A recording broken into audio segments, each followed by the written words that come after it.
महाराज जी, मैं अपने अतीत को छोड़ नहीं पा रहा हूँ, भले ही वो मुझे तकलीफ देता हो, क्योंकि मैं उससे गहराई से जुड़ा।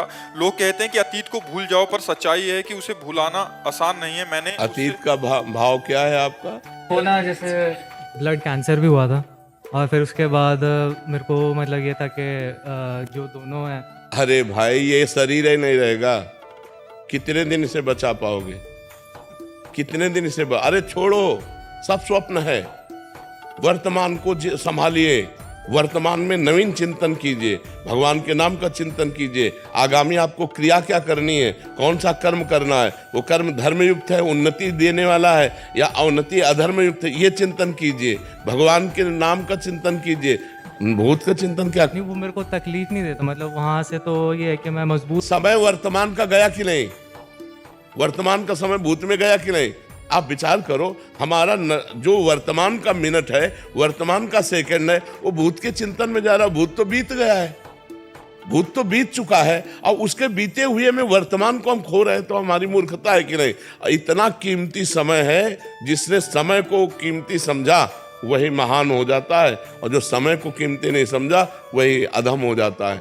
आज हमारा समाज समय को नहीं देख रहा है, व्यर्थ में समय को नष्ट कर रहा है। हमारा ये सेकंड व्यर्थ क्यों जाए? राधा, हम चिंतन करेंगे आगामी कर्म का, हम चिंतन करेंगे वो धर्म का, हम चिंतन करेंगे नाम का। बीते हुए का हम क्या चिंतन, हमें अब क्या करना है, ये चिंतन करेंगे नाम जप करते हुए। बीत गया तो बीत गया, उसके लिए क्या चिंतन करना है? भूल नहीं पाते तब तो बहुत बड़ी कमी हो रही है। उसको भूलिए और आगे बढ़िए। अगर आप सही माने में अतीत का चिंतन करने वाले हैं, तो मां के गर्भ में कितना कष्ट हुआ आपको याद है? एक सेकंड का भी याद है? गया ना भूल के गर्त में, गया ना? ऐसे इसको भी डालो, भूल के गर्त में डालो। वर्तमान को नाम जप में लगाओ, वर्तमान को भविष्य में हमको क्या करना है इस चिंतन में लगो, नाम जप करो। और एक चीज़ और थी, जैसे मतलब वस्तु हो गई या फिर इंसान हो गया, पूरा देने के बाद ना मतलब ऐसा रहता है कि छोड़ने का मन नहीं करता। किसी वस्तु या इंसान अपनी तरफ से पूरा दे दिया, मतलब हर उसके चाहे वो दोस्ती हो या फिर बाद में फिर उसको यहाँ सच्चाई नहीं है। यहाँ ना कोई सच्चा दोस्त है, ना यहाँ कोई सच्चा पति है, ना यहाँ कोई सच्ची पत्नी है, ना यहाँ कोई सच्चा पुत्र है। भगवान ही रोल कर रहे हैं, और सब जाएंगे यहाँ से अपने अपने समय में। अपने समय में सब जाएंगे। हमको झूठा रोल करना है, पत्नी से पति का रोल करना है, पुत्र से पिता का रोल करना है, मित्र से मित्र का रोल करना है, लेकिन किसी से कुछ रोल नहीं। कबीरा खड़ा बाजार में, सबसे पूछे खैर, ना काहू से दोस्ती ना काहू से बैर। ऐसे चला जाता है व्यवहार। हम ऐसे ही करेंगे, दोस्ती वाला हाथ मिला के, लेकिन कोई दोस्त नहीं। हमारे भगवान के सिवा कोई नहीं। तब तो निपट पाओगे, नहीं तो अभी पहले उसमें बैच में कह रही थी कि हमसे उसने प्यार किया, फिर कहा कि हम ब्याह करेंगे, फिर हमारे साथ गलत संबंध किया, फिर उसने छोड़ दिया, मैं उसे भूल नहीं पाती हूँ। ऐसे शरीर के साथ में विचार करवा लिया, ऐसे गंदी बातें में उतर गई।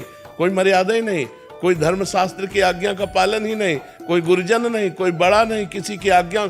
यही तो हो रहा है, यही हो रहा है। ये सब रुकेगा तभी जब अध्यात्म की जागृति हो जाए, विवेक की जागृति हो जाए। नाम जप करो, ठीक है?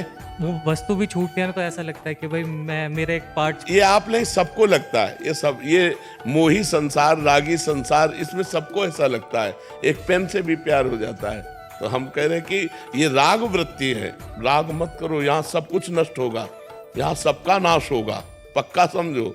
जैसे कसाई वाड़े में हर पशु के गड़ा सा चलेगा, ऐसे यहाँ सब मरोगे। आज नहीं तो कल, कल नहीं तो परसों हमारा नंबर आने वाला है, जाना है अपने लोगों को यहाँ से। अब क्या करके जा रहे हैं, ये खास बात है। जाना तो सबको है, क्या करके जा रहे? नाम भगवान का जप लो, भजन कर लो, अध्यात्मवान बनो, परोपकार कर लो, दूसरों को सुख पहुंचा लो। यही तुम्हारे साथ जाएगा, यही मनुष्यता है।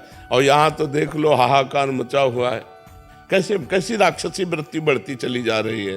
तो बिना अध्यात्म के ये पशुता, ये राक्षसी वृत्ति नहीं जाती। इसलिए सब लोग अध्यात्मवान बनो।